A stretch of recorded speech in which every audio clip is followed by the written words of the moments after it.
Sa isang garahe sa Baguio, huli sa aktong pinipinturahan ang isang umano'y nakaw na sasakyan.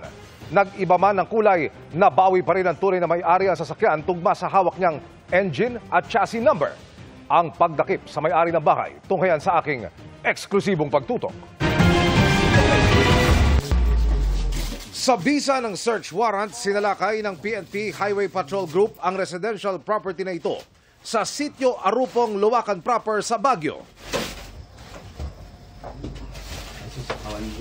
Ang kanilang pakay, ang garahe ng bahay kung saan inabutan nilang pinipinturahan ang utility vehicle na ito.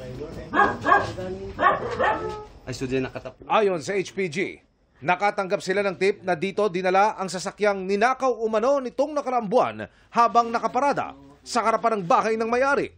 Binasag po yung windshield ng kanyang pong sasakyan. Binaklas nga po yung ignition cap at gumawa ng mga other way, nag-tap ng mga lines para at least mapagana. Ito pong kanya pong sasakyan. Kasama ng HPG sa operasyon ang babaeng complainant. Nakaparada sa gilid ngayon ng kalsada ng highway.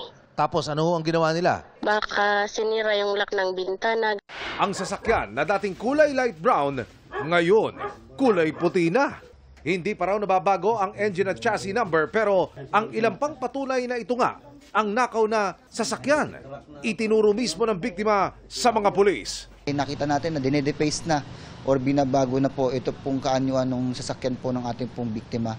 At during our macro etching, napatunayan at nalaman din natin na yun mismo yung sasakyan na hinahanap po or nawawala. Dinakip ang may-ari ng bahay na itinangging nakaw ang sasakyang inabutan ng mga pulis na pinipinturahan sa kanyang garahe.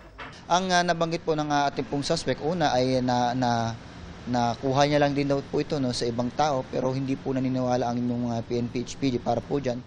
Patuloy namin sinisikap na makunan ng panig ang suspect. Maraming anggulo tinitignan po ng inyong PNP HPG. Una dahil kaya binabago yung kaanyuan ito pong sasakyan na maaaring gamitin pa sa anong pang krimen. Ginagamit din namin mostly sa emergency kasi yung ibang kapitbahay namin nakikisakay gano'n.